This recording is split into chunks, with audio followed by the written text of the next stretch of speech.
Red టీవీలో మీ వ్యాపార ప్రకటనల కోసం ఈ నంబర్ ని సంప్రదించండి 6281747728. హాయ్ హలో నమస్తే, నేను మీ Gopi. Welcome back to red TV. ఈరోజు మనతో వచ్చేసి సీనియర్ జర్నలిస్ట్ జగదేవ్ గారు ఉన్నారు. సార్ నమస్తే. సార్ సజ్జల రామకృష్ణారెడ్డి గారు, జగన్మోహన్ రెడ్డి గారు ఇన్ఛార్జీలను చేంజ్ చేస్తున్నారు, అందరికి తెలిసిందే. బట్ ఈ ఇన్ఛార్జీలు చేంజ్ చేసే సమయంలో ప్రతి ఒక్క ఇన్ఛార్జ్ దగ్గర మినిమం 4 కోట్ల నుంచి 5 కోట్లు డిమాండ్ చేస్తారంట. ఇప్పటివరకు దాదాపు 100 మందిని ఇన్ఛార్జీలు మార్చారు. ఈ 100 మంది దగ్గర ఈచ్ వన్ దగ్గర ఒక 5 కోట్లు వేసుకుంటే దాదాపు 500 నుంచి 1000 కోట్ల రూపాయలు స్కామ్ జరిగిందంట. దీని మీద మీరేం చెప్తారు? అది అంటే ఇది ఎప్పటి నుంచో నడుస్తున్న వ్యవహారం అని. అంటే పార్టీలు టికెట్లు అమ్ముకున్నారని అది జనరల్గా ఉన్న థింగే. అది ఒక సామాన్యుడికి అడిగినా కూడా చెప్తాడు. కాకపోతే వీళ్ళు కొత్త పొంతులు తొక్కుతుంది వీళ్ళ స్ట్రాటజీ కానీ, వీళ్ళ స్టైల్ కానీ, వీళ్ళ వ్యూహాలు. ఇలా కూడా చేయొచ్చా, సింపుల్గా దొరకకుండా ఇలా కూడా చేయొచ్చా అనేలాగా వీళ్ళ వ్యవహారాలన్నీ మనకు తెలుస్తున్నాయి. అంటే రీసెంట్గా చంద్రబాబు నాయుడు గారు నిన్న ప్రెస్ మీట్లో కూడా అదే మాట్లాడారు. కేవలం సీట్లు అమ్ముకుంటున్నారు, టీడీపీని ఆవశ్యకత ఎంత ఉంది, టీడీపీ ప్రభుత్వం రావడం ఆవశ్యకత ఎంతైనా ఉంది. టీడీపీని గెలిపించుకుంటే ప్రజలను గెలిపించుకున్నట్టే. ఎందుకంటే అంత వెనకబడిపోయింది రాష్ట్రం. అన్ని వ్యవహారాల్లోనూ ప్రతిదీ తాకట్టు పెట్టి అప్పులు వాడేసి పథకాలు ఇస్తున్నాము అని చెప్పడమే వీళ్ళు ధ్యేయంగా ఉంది. అది చాలదన్నట్టు ప్రభుత్వ సొమ్ముతో వీళ్ళకి పంచే మేమే చేసామని చెప్పుకుంటున్నారు. ప్రతి ఇంటికి ఒక కార్డు కూడా ఇస్తున్నారంట. ఐడియా ఉందా? సంవత్సరానికి ఒక్కొక్క ఇంటికి సుమారుగా 90 నుంచి 1,00,000 రూపాయల వరకు లబ్ధి పొందుతున్నారు. అంటే 5 ఏళ్లలో 5 లక్షలు. మీరు మాతో పాటు మీరు తిన్నారు, మీరు మాకు వేయాల్సిందే, మీకు వేయకపోతే మీకు ఆప్షన్ లేదు. మీరు తిన్నారుగా, మేమే కాదు మీరు తిన్నారు. అంటే ఈ పథకాలు కదా సార్? ఈ పథకాలా? ఓటుకు నోటే. ఎన్నికల ముందు ఇస్తే ఓటుకు నోటు అన్నట్టుగా అయిపోద్ది. ఇట్లా ఇస్తే ముందు నుంచి అలవాటు చేశారు కదా. ఇట్లా అన్ని ఇప్పుడు ప్రభుత్వ పాఠశాలలు అభివృద్ధి చెందాలి అంటే అర్థం ఏంటి? యోగి ఆదిత్యనాథ్ గారు ఆయన ఉత్తరప్రదేశ్లో ఆయన ఏం చేశాడు? ఇకపై ప్రభుత్వ ఉద్యోగం కోసం ఎవడు ప్రయత్నించినా వాడు ఖచ్చితంగా ప్రభుత్వ పాఠశాలలో చదివితేనే వాడికి ఉద్యోగానికి అర్హుడు. బాగుంది కదా. ఇప్పుడు ఈయన అమ్మ ఒడి పెట్టాడు. అమ్మ ఒడి పెట్టినప్పుడు ఏం చేయాలి? ఒకవైపు ప్రభుత్వ పాఠశాలను అంతగా తీర్చిదిద్దినప్పుడు ఎక్కడ చదువుకున్నా ఆడికి అమ్మ ఒడి వేస్తా అంటే ఎలా అవుతుంది? ప్రైవేట్ స్కూల్లో చదివినా కూడా అమ్మ ఒడేనంట. దానికి మళ్ళీ కొంతమంది ఈ డబ్బులు తీసుకునే వాళ్ళు కవరింగ్ డైలాగ్ ఏంటి తెలుసా? ప్రైవేట్ మా పేదవాడు ప్రైవేట్ స్కూల్లో చదివించుకోకూడదా? డబ్బులు ఇస్తే ఆ అన్న ఏదో 15,000 ఇస్తే దానికి మేము కొంచెం యాడ్ చేసుకొని చదివించుకుంటాం. నువ్వు చదివించుకుంటారా మీరు? మరి అలా డైలాగులు కుట్టి కవర్ చేస్తే మనం ఏం చేయగలం? ఏం చేయగలం చెప్పండి? ఏం చేయలేం. కాబట్టి అలాగ మాట్లాడుతుంటే అది వితండవాదం, అది పక్కన పెడితే. సో అట్లా పథకాలు ప్రతి ఇంటికి కూడా ఒక కార్డు లాగా ఇస్తున్నారు. మీరు ఈ సంవత్సరం అమ్మ ఒడిది, నాన్న ఒడిది, పెన్షన్ ఇది, నిరుద్యోగ భృతి ఇది, వితంతు పెన్షన్ ఇది, ఒక్కొక్క ఇంటికి ఎంత ఇస్తున్నాము, ఎంత ఇచ్చాము ముందే. మళ్ళీ గవర్నమెంట్ మారిపోతే మీకు ఇవేవి రావు. మరి మీకు చూడండి, అంటే లైఫ్ లాంగ్ వీళ్ళే ఉండిపోతారు. ఇంక వీళ్ళు బుద్ధి ఇచ్చిన దక్షిణతోనే బతకాలి అన్నట్టుగానే చెప్తున్నారు కదా. సో ఆల్రెడీ వీళ్ళు పాకెట్లోంచి ఏమి ఇవ్వలేదు. ప్రభుత్వం ఆస్తులు తాకట్టు పెట్టే, లేదంటే ప్రజల తల మీద ఒక అప్పు తెచ్చో వడ్డీకి తెచ్చో ఇస్తున్నారు, అవుతుంది. అది జనాలకి అర్థం అవ్వదు.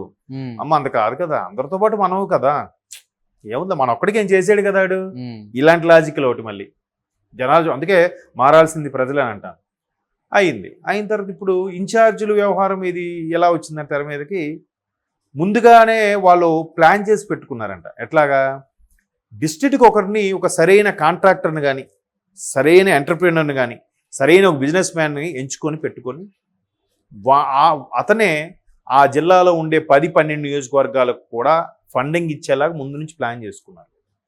బట్ ఎన్నికల టైంలో కోడ్ అమల్లో ఉంటుంది కాబట్టి ఇంత క్యాష్ క్యారీ చేయడం కానీ, వస్తు రూపంలో క్యారీ చేయడం కానీ సాధ్యం కానప్పుడు ముందుగానే ఎక్కడ వాళ్ళని అక్కడ వాళ్ళని ఎక్కడ. ఇప్పుడు ఫర్ ఎగ్జాంపుల్ ఉంది, ఈ నియోజకవర్గంలో డబ్బులు ఈ వ్యక్తి పంచుతాడో వాడికి తెలుసు, టాలెంట్ ఉంది. సమ్ ఎక్స్ అనే పర్సన్ చక్కగా పంచుతాడు, ఎవరికి డౌట్ రాకుండా వాడు టీం మెయింటైన్ చేసుకుంటాడు. బట్ అక్కడ పక్క ఊర్లో వాడికి ఆ టాలెంట్ లేదు. వాడు ఎంతసేపు క్యాన్వాసింగ్ అన్ని బాగా చేస్తాడు, కానీ ఇట్లా మనిషికి తెలియకుండా, మూడో వ్యక్తి తెలియకుండా డబ్బు పంచే టాలెంట్ వాడి లేదు. అప్పుడేం చేస్తున్నారు? సో వాడికి ఈ టాలెంట్ ఉంది, వాడిని తీసి ఎక్కడేయండి, వీడు బాగా పంచగలడు కదా, వీడిని తీసి అక్కడ వేయండి, వెయ్యి, నువ్వు మొత్తం అక్కడ నువ్వు చూసుకోవాలి, నీకు ఫండింగ్ పలానోడు ఇస్తాడు, నువ్వు పంచాలి, లేదా నువ్వు పెట్టుకోవాలి, పెట్టుకుని చేసిన నువ్వు మాకు ఎంత ఇవ్వాలి, ముందు పార్టీ ఫండ్ కింద ఎంత ఇవ్వు. ఇది ఇప్పుడు కాదు, డిసెంబర్లో కూడా ఒక పర్టికులర్గా నియోజకవర్గానికి మన మాగుంట గారు ఎంపీగా ఉన్నప్పుడు దీనికి సంథింగ్ 150 కోట్ల వరకు డిమాండ్ చేశారన్నట్టు కూడా వార్తలు వచ్చాయిగా. వైసీపీలో నుంచి తరపున ఎంపీగా పోటీ చేయాలంటే 150 కోట్ల వరకు డిమాండ్ చేశారు ఒక నియోజకవర్గంకే అన్నట్టు. నేను ఎందుకు ఈ వ్యవహారం ఎప్పటి నుంచో రాజకీయాల్లో కానీ ప్రజల్లో కూడా పాతుకుపోయిందని అంటున్నానంటే, మీరు బిజినెస్ మ్యాన్ సినిమా చూసారా? అందులో ఒక డైలాగ్ ఉంటుంది, మీకు అన్ని నియోజకవర్గాలకు కూడా గెలిపించాలంటే మీకు ఎంత కావాలి చెప్పండి, నేను ఇస్తాను అంటే పక్కన నా అసిస్టెంట్ లెక్కేసి ఎంత చెప్తాడు, ఒరే పిచ్చి పులక ఎక్కడున్నారు మీరు, మొన్న ఆంధ్రప్రదేశ్లో అని బీప్ సౌండ్ వస్తుంది, అక్కడ కడప అనే దానికి బీప్ సౌండ్ అని వస్తుంది. మీరు సినిమా చూడండి, కీని అబ్జర్వ్ చేయొచ్చు మీరు. ఆ ఒక్క నియోజకవర్గానికి 300 కోట్లకు వచ్చేయిందని టాకు. అలాంటప్పుడు దేశం మొత్తం మీద 543 నియోజకవర్గాలకు కూడా మీరు చెప్పే ఫిగర్ ఎక్కడ సరిపోద్ది, ఇంకా ఎక్కువ అయ్యింది ఖర్చు, పెరిగిపోయింది ఖర్చు అన్నట్టుగా కూడా ఆ సినిమాలో డైలాగ్ ఉంటుంది. మీరు ఈసారి అబ్జర్వ్ చేస్తే ఆ బీప్ సౌండ్ వాడు కూడా క్లియర్గా అర్థమవుతుంది. సో అలాగా ఖర్చులు, వ్యయము, ఎన్నికల ప్రచారాలు ఇవన్నీ కూడా పెరిగిపోయాయి. ఏముందండి, ఇవాళ రేపు హోర్డింగ్లు, బ్యానర్లు వీటికి విపరీతం ఖర్చు అవుతుంది. సో ఇట్లాగా ప్రతిదీ ఇన్ఛార్జ్, ఈ ఇన్ఛార్జ్ అయితే ఇలా పంచగలడు, ఈ ఇన్ఛార్జ్ అయితే ఇలా హ్యాండిల్ చేయగలడు. ఇప్పుడు మొన్న కూడా తెలంగాణ రాష్ట్రంలో కూడా ఒక టాక్ ఏంటంటే, పక్క రాష్ట్రం నుంచి కొంతమంది వచ్చి పంచారని, బార్డర్ నుంచి కొంతమంది అమౌంట్ తీసుకొచ్చారని, పార్టీల పేరు చెప్పను, అట్లా కూడా వ్యవహరించారని కూడా కొన్ని పార్టీలు విన్నాం. అవును. సో అలాగే అందరికీ ఉండదు ఆ టాలెంట్ కదా.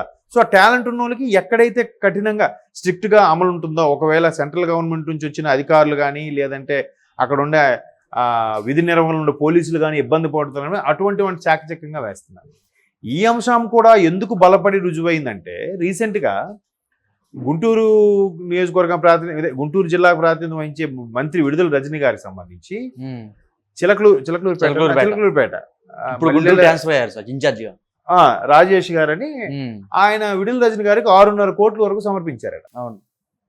సరే, ఇప్పుడు జనరల్గా ఎవరైనా ఎందుకు ఇస్తారు?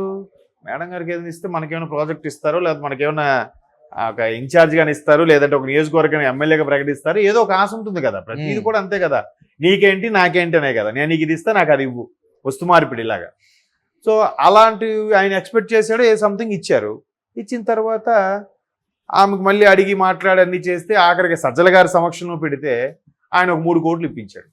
ఇంకా 3.5 కోట్ల మాట ఏంటి? ఇప్పుడు మళ్ళీ ఆయన అడుగుతుంటే, అబ్బా లాగొద్దయ్యా, వదిలేండి అయ్యా, అంతవరకు ఎందుకు, ఏదో ఇచ్చారు కదా అన్నారంట. ఏదో ఇచ్చారు కదా అంటే ఏమైనా వేసుకునే కోట్ల 3.5 కోట్ల రూపాయలే కదా. ఎంతమంది లైఫ్ 3.5 కోట్ల రూపాయలంటే సామాన్యులకి. సో అంటే ఇంకెప్పుడైతే ఆయనకి డబ్బులు పోయి, పదవీ లేక, ఎమ్మెల్యే టికెట్ లేక, ఇవన్నీ ఉన్నప్పుడు ఒక నిరాశ నిర్లిప్తతో బరస్ట్ అయిపోతారు కదా. బరస్ట్ అయిపోయాడు. పబ్లిక్ మీటింగ్ వచ్చి నాకు నేను అనుకున్నోడికి కానీ నాకు ఇవ్వకపోతే నేను ఖచ్చితంగా వైసీపీ సపోర్ట్ చేయను, అవసరమైతే ఎంత ఖర్చు పెట్టైనా నేను పెట్టుకున్న అభ్యర్థిగా గెలిపించే ప్రయాణం చేస్తాను, అలా గెలవని పక్షంలో వైసీపీ ఓడిపోయేందుకే నేను ప్రయత్నిస్తాను కూడా ఆయన వెక్స్ అయిపోయి అంటున్నాడు. ఆయన వైసీపీ ఓడిపోయేలా చేస్తాను అంటున్నాడు. ఆయన ఎందుకు? సజ్జల గారితో మొరపెట్టుకున్నాడంట. ఆయన ఓపెన్ ప్రెస్ మీట్లో చెప్పిన మాట, ఆయన వదిలేండి అయ్యా అన్నాడు. వదిలేండి అంటే ఆ 300 కోట్ల మాట ఏంటి? సో ఇలాగా ఎంతమంది దగ్గర, ఎంతమంది ఇన్ఛార్జిలో, ఎంతమంది నియోజకవర్గ ఇన్ఛార్జిలో, ఎంతమంది జిల్లా ఇన్ఛార్జిలో, వీళ్ళందరి దగ్గర కూడా మీరు అన్నట్టు ఒక 4-5 కోట్లు 3 కోట్లు వేసుకున్న జిల్లాకి ఎంతమంది ఇన్ఛార్జ్? ఒక జిల్లాకు ఒకడు. మళ్ళీ నియోజకవర్గం ఎన్ని నియోజకవర్గాలు? 175. ఇప్పుడు 150 వేసుకోండి.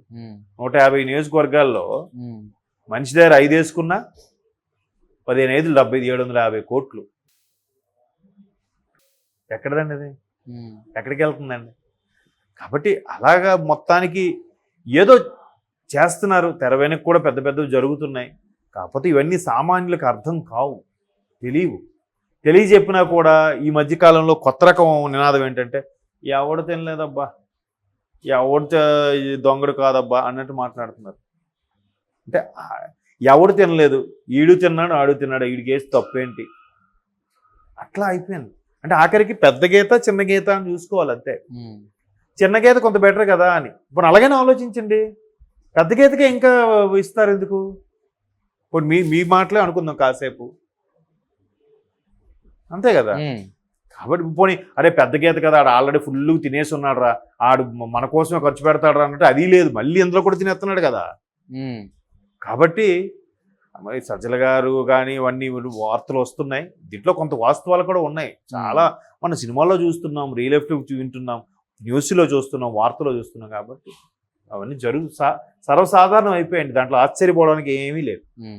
Okay sir, thank you sir.